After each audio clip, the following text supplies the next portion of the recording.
in the city.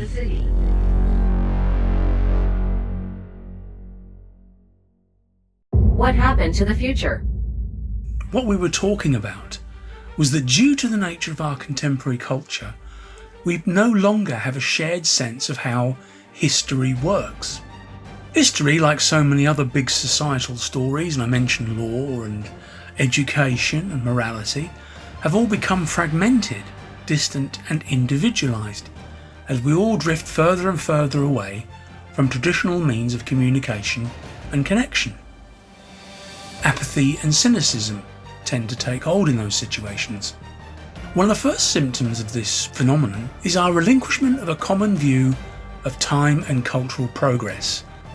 That in pre-war modernist times we would work on the basis that our future would be forged on the sum of our knowledge and our experiences. It was assumed that we all shared the basic idea that we were moving forward and that this would be a good thing for everyone. That we would all be moving through linear time to a progressive, enlightened future of possibilities and attainment. We have in effect supplanted a positive view of the future in our culture with more negative, less optimistic ones. So we have to ask ourselves, have we just given up? Today this view of a futuristic utopia seems to exist in quotes or as reference to earlier narratives. It's certainly less common than it used to be as a dominant view of our collective future. Only the odd narrative gets through these days, such as Gene Roddenberry's Star Trek as example, which has bucked this trend, although one might argue the recent iterations of this narrative are focused less on culture and ideology in a kind of broader futuristic sense and are more bound up with individualistic concerns about identity and morality. One could argue that these iterations are quotes of Roddenberry's ideas, which were outlined in the 1960s, rather than today as anything new. Thus the most prevalent image of the future, as dealt by media practitioners and creatives, seems to be either hyper-capitalistic or just apocalyptic. The likes of Frederick Jameson, as I spoke about in the last film, posited that we can only imagine a world without capitalism as somehow being a wasteland or as a total collapse. The cultural imagination today seems to have stalled, turned in on itself, unable to form a vision of a more open, aspirational, imaginative future that could enrich us all and can see us all freed from exploitation and or financial obligation. Hence the view of the future in our current contemporary culture tend to lean more and more towards defining what a dystopia could look like, a dystopic society rather than a utopia. In these next films, I'll look at various ways that visions of our collective futures can be distilled into separate subgenres, and I'll offer a montage at the end of each category of key examples for you to check out or maybe revisit should you wish so. Depending on the agenda, there will be overlaps, parallel definitions, and there will be examples that maybe only just fit into these categories. Remember, this isn't a definitive list, more of a work in progress, but hopefully one that inspires a bit of debate and opens up a few doors. Our first category is in the city. Most of these futuristic stories tend to be allegories, i.e. myths, I suppose really is the best way to describe it. Not necessarily fully workable or really complete versions of the future, but more as warnings or fables that we tell ourselves as a culture.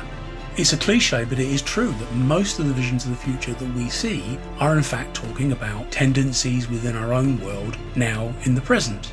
And something which I didn't really mention much in the first film was that utopia itself, outlined by Thomas More in 1988, was in itself a satirical, allegorical novel. It was about a functional, aspirational society, about a future vision that perhaps can never be achieved. So we have to bear in mind that even the idea of utopia has been held up as being something to be sceptical about, something to question, maybe an ideal that can never ever be attained. Perhaps we should just be aspiring to it anyway, and on the way maybe we make our own world better. In the city posits the idea of the city being a character in and of itself. One might argue that there are links to the noir traditions, for example, which also talked about the city in a more negative sense. Remember, noir was talking about the 1940s and 50s, about America coming back from the war and dealing with the fallouts in society and really post-war trauma.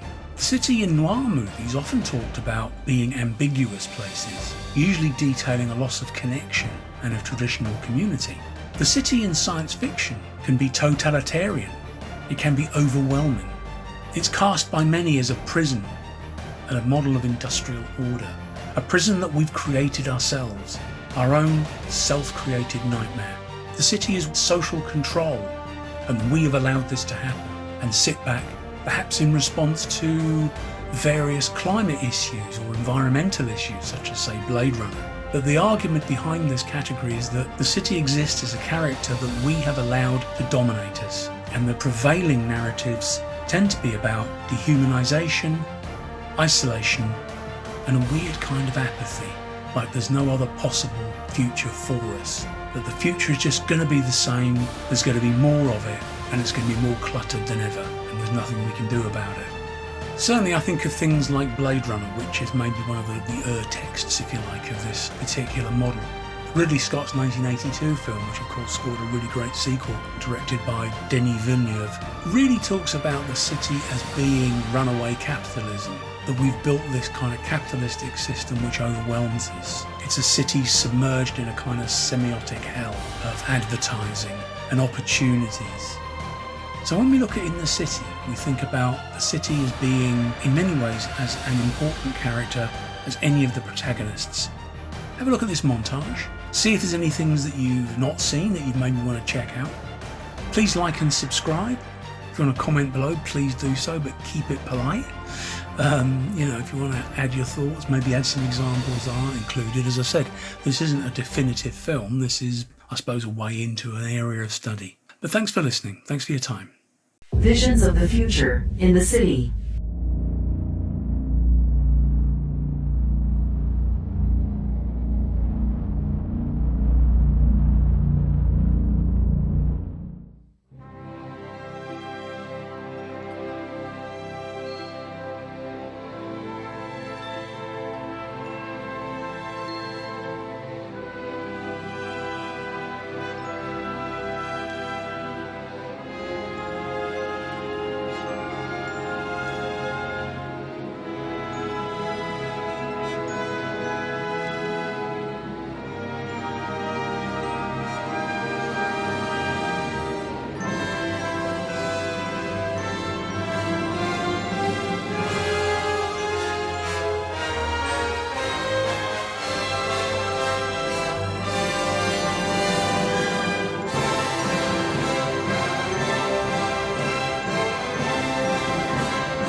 Please like and subscribe to this YouTube channel for more films and items of interest.